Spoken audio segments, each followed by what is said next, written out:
Supreme court ने Madras high court के उस आदेश पर रोक लगा दी है जिसमें बकरीद या किसी दूसरे दिन तमिलनाडु राज्य में कहीं भी गाय या बछड़े के वध पर प्रतिबंध लगाने का निर्देश दिया गया था। जस्टिस विक्रमनाथ और जस्टिस संदीप मेहता की बेंच ने मद्रास हाई कोर्ट के उस आदेश को चुनौती देने वाले तमिलनाडु राज्य की ओर से दायर विशेष अनुमति याचिका पर नोटिस जारी किया। साथ ही अदालत ने अंतरिम आदेश पारित किया जिसमें राज्य में गायों और बछड़ों के वध पर पूरी तरह प्रतिबंध लगाया गया था।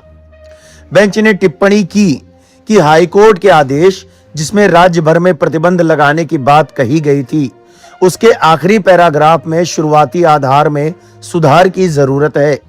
बेंच ने टिप्पणी की कि वरिष्ठ अधिवक्ता डॉक्टर अभिषेक मनु सिंघवी राज्य की ओर से पेश हुए। राज्य ने तर्क दिया कि हाईकोर्ट का आदेश तमिलनाडु पशु संरक्षण अधिनियम 1958 के उलट है, जो सक्षम प्राधिकारी की ओर से जारी प्रमाण पत्र के आधार पर 10 साल से ज्यादा उम्र की उन गायों के वध की अनुमति देता है जो काम करने और प्रजनन के लिए अनुपयुक्त हैं।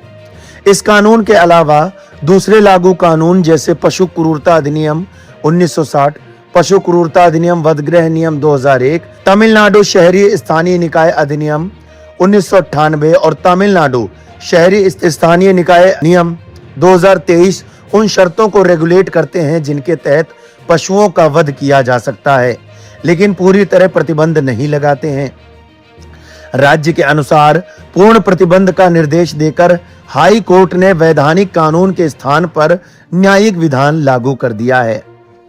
हाई कोर्ट के जस्टिस जी.आर. स्वामीनाथन और जस्टिस वी. लक्ष्मी नारायण की बेंच ने बकरीद की पूर्व संध्या पर 27 मई को हिंदू मक्कल कच्ची के महासचिव के सूर्य प्रशांत की तरफ से दायर जनहित याचिका पर यह आदेश पारित किया। भले ही याचिकाकर्ता की मांग ये थी कि वध या बलि केवल तय जगहों पर ही हो, लेकिन हाईकोर्ट ने एक बड़ा आदेश जारी कर किसी भी दिन कहीं भी गायों और बछड़ों की बलि पर प्रतिबंध लगा दिया। आदेश पारित करते समय हाईकोर्ट ने एक सरकारी आदेश का हवाला दिया जिसमें कहा गया कि दूध उत्पादन और ग्रामीण अर्थव्यवस्था को बेहतर बनाने के लिए गायों की हत्या पर रोक जरूरी है। हाईकोर्ट ने सुप्रीम कोर्ट के उन पुराने आदेशों का भी जिक्र किया जिनमें कहा गया था कि बकरीद के लिए गायों की हत्या अनिवार्य प्रथा नहीं है। हाईकोर्ट के आदेश को चुनौती देते हुए राज्य ने तर्क दिया था कि जब कानून कुछ विशेष जगहों पर गायों की एक विशेष श्रेणी की हत्या की अनुमति देता है तो वैधानिक प्रावधान के उलट न्यायिक निर्देश मान्य नहीं हो सकता। राज्य का तर्क है कि कार्यकारी निर्देश तमिलनाडु में पशु वध को नियंत्रित करने वाले वैधानिक अधिनियमों को रद्द या निरस्त नहीं कर सकता। इस खबर के बारे में आपका क्या कहना है, हमें कमेंट बॉक्स में जरूर बताएं।